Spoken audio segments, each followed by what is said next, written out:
Hello,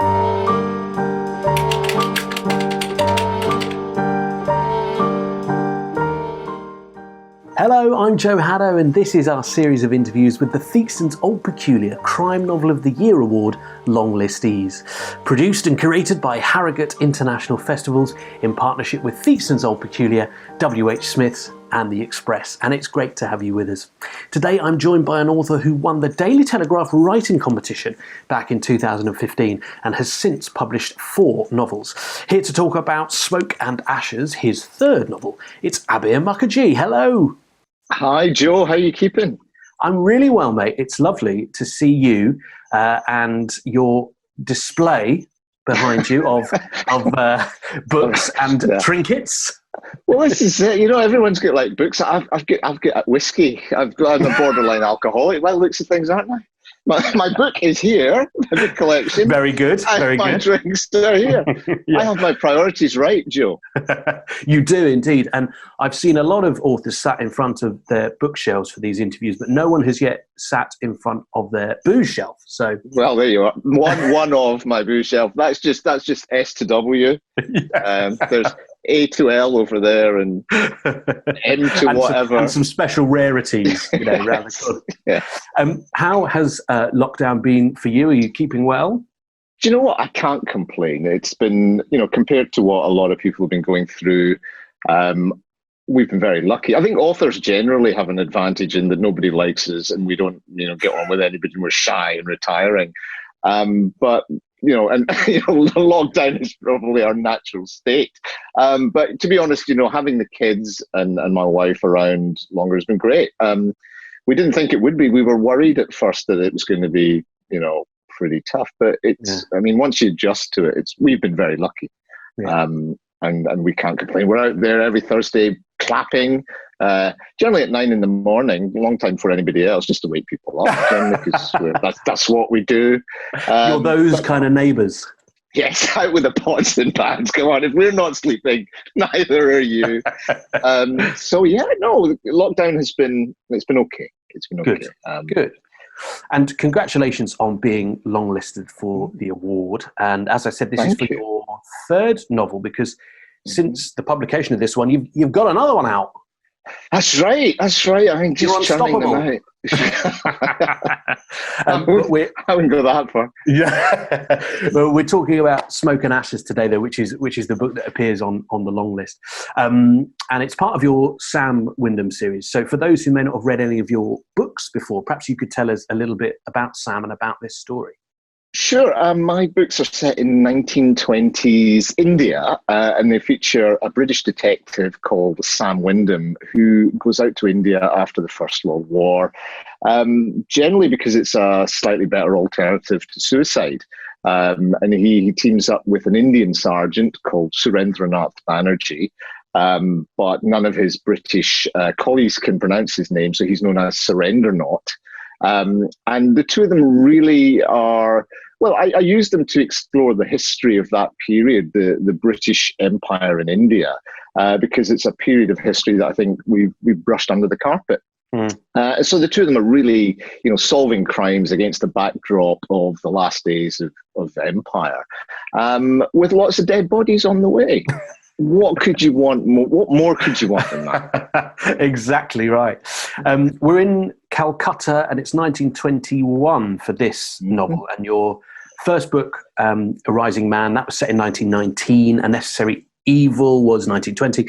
So what made you want to do this sort of chronological year by year, a sort of a book a year a book, should I say? Well, my day job before I became a writer was I'm an accountant, and my accounting training told me that, you know, after 1919 came 1920, and after that came 19. So, you know, it was utilizing that training that made me want to do, you know, following the characters. No, seriously, they're aging in real time. So Sam and Surin are aging in real time. The series starts in 1919, and I want to follow that entire period between the end of the First World War and Indian independence in 1947.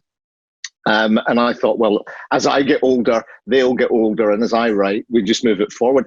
I didn't remember, though, that that's a period of about 30 years.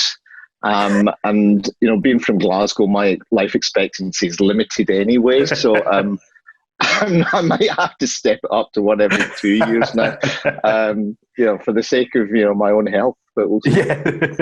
But actually, it's interesting because to think about it as just a year going by, okay, the next book, that's a year on, and the next book, that's a year on. But once you've got to 4, as you have now, and then 5, actually, that difference between 1919 and 1923, it's quite a lot's happened. And I suppose you have to, you enjoy the research anyway. You wanted to write about this period and this setting, but you have to know what has changed in that time to be able to write them like that. Absolutely. And it's a good question, because when I came to this, I didn't really take on board just how dramatic the changes were in this period, both historically, but also in the relationships that would develop. So the relationship between Sam and Surin, which is the heart of all the novels, that's changed significantly between the first and the fourth books. It's changing even more in the fifth, which I'm writing now. And yes, the actual relationship changed a lot. I think the First World War was a bit of a watershed in many ways in terms of empire. I think the real spirit and the moral ascendancy had definitely gone by this point, the moral ascendancy of the British. And you can see things changing. You see things changing from year to year, from month to month. And reflecting that in the books is great fun, actually. Yeah. We'll come and back. killing people. And killing people, of course, which is always fun. Purely on the page, I should say. Purely. I'll come back to the book in a minute, but I do want to talk about this award, of course, this long list, and about Harrogate. You're no stranger to Harrogate now, part of the crime writing community and a stalwart of the festival. I think you can say that after a few years. You say I'm getting old, don't you? I am, yeah. I suppose I am. But on this wonderful long list that we have, these 18 books, of which you are one, are lots of your peers, lots of authors who you know and loved before you became a writer yourself, and some of your friends. So I've been asking everyone, what have you read off of this fabulous list, and what stood out for you? What have been some of your favourites? Well, I've read 4 or 5 of these. I should have read more, but I am so far behind on everything that I'm not. And there are some of I will read anything Denise Miner writes, generally before it's even out. So I've read Conviction, and I loved that. Same with Mick Herron. Joe Country, I think, was a phenomenal book. In terms of new writers, there is Laura Shepherd Robinson, with Blood and Sugar. And she's, such a fantastic talent. And she's writing historical crime fiction, which is the future. I would recommend. Yes, the past is the future. It's such a strong list. There's The Whisper Man, which I think is an amazing book as well. I don't know. I don't know if there's been a long list this strong for a very long time. But it's amazing, isn't it? And I'm just honoured, because I think back to 5 years ago and I didn't have a book out. And now I'm sitting here, a stalwart, as you say. And I just think it's amazing, some of these names, these greats like Val McDermid and Denise Miner, people that I've looked up to and I still sort of, I worship, basically. Yeah. And I get to be on a list with them, and it's amazing. It's such fun. How did it feel when you heard that you'd been longlisted? It was great. I was just like, wow. What really took my breath away was looking at the long list. It's lovely to get listed, but when you see the other names on that list, you think, I'm in good company here. Not too shabby. I've done all right. Sort of ticking them off as you go, all right, okay. Yeah. Up there with them. Yeah, happy with that. I want to ask, going back to the books, and Smoke and Ashes in particular, have you been to Calcutta? Because I know that you researched the first book a lot. Have you gone and immersed yourself in that culture, because it feels when you're reading it like you really are, like you really are there as a reader. Well, I grew up in that culture in the sense that we would go every sort of year or 2 years to India, to Calcutta, and we'd spend 6 weeks there. And as a kid, I would hate it. I want to come home just to have some jam and toast. But as I grew older, I grew to love it. And we'd go back regularly. The last time was while I was researching this book, in fact, and I was there with Val McDermid and with Graham McRae-Burnett, which was a fantastic trip. It was brilliant because it was great showing them around the city.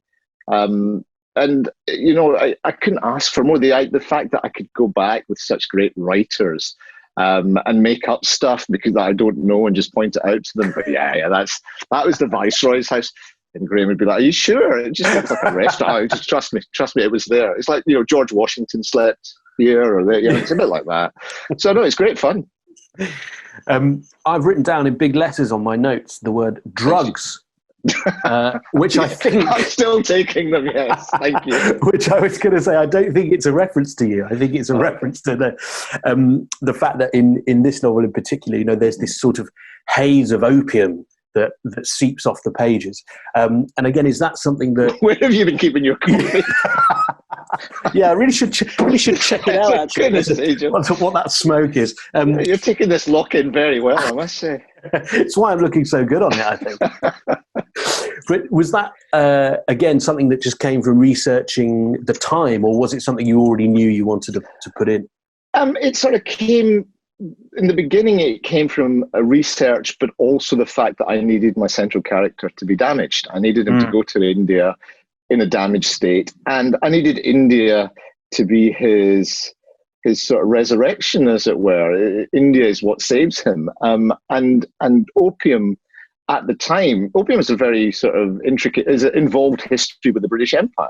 So opium was used essentially to open up the Chinese market to British imports. We wanted loads of tea from China, and they didn't want anything we were producing. So we gave them drugs. And those drugs, that opium, was grown in Bengal, in the area around Calcutta. And lots of Indians, as well as the British, grew rich on the trade. So I felt it right to use that as the drug of choice. But then I actually started researching it, and the history is fascinating. So I read this book by a guy called, what's his name? Stephen Wright, I think his name is, an American guy who actually became hooked on opium. He was a collector of opium memorabilia, the pipes and all the stuff that went with it. And then he decided to try it. And over time, he became hooked. And that was fascinating. I did ask my wife if I could do some more research, physical research on it. But we had a discussion, and we decided that I wasn't to do that. So yeah, unfortunately, it's theoretical. But what we see in this book is we see Sam really hitting his lowest point almost. He stumbled into. He became a morphine addict after the war, and he's gradually worse in terms of his addiction. And in this book, it's pretty much he can't go much further and still function. So yeah, this was, in that sense, this was probably the hardest to write. In terms of the emotional input into Sam. Finally, I just want to ask you, what does the Theakston Old Peculier Crime Novel of the Year award mean to you? But you know what? It means so much. It means validation by my peers. It means validation by the audience out there. I really hope to get onto the shortlist, because I've got a tankard from a couple of years ago. From getting on the short list, and I need another one because I can't drink myself, right? So I need two. So really, it's about validation. It's about it's an amazing honor, and also I need that tankard. So it's about it's validation, it's win-win-win. And it's an honor, but really, it's about the tankard. Do you want to see the one I've got? Yeah, show it off. Stay there. I'll straight here. Yeah. See, this is what you get for getting on the short list. You get a tankard. Yes. And here I've got my own beer. I don't know if you can read that. That's Death in the Yeast beer. Very good. So basically, this is what Theakston. Oh, should I have said that? I can't do that, can I? What? That's not Theakston's. Sponsored by Theakston. Doesn't matter. But yeah, you can't get that. You can't get that. Drink Theakston's out of it. That's right. Yeah, fair enough. But there you are. That's my. It's very lovely. It's very lovely. It's very. It holds copious amounts of alcohol, which is always good. So if you want to help Abir get his second tankard by getting on the shortlist, then you can vote for him in the shortlist. You head over to harrogatetheakstoncrimeaward.com to place your vote. And we're talking about the book Smoke and Ashes. It's published by Harvill Secker. It's out now. And you can treat yourself to a copy from W.H. Smith if you haven't read it. And please do. Mentioned, someone mentioned your fourth book as well, which is out now. Just tell us briefly about that one. It's called Death in the East, and it's actually set the following year in 1922, as you'd surprise. imagine. And it actually sees Sam heading off to rehab.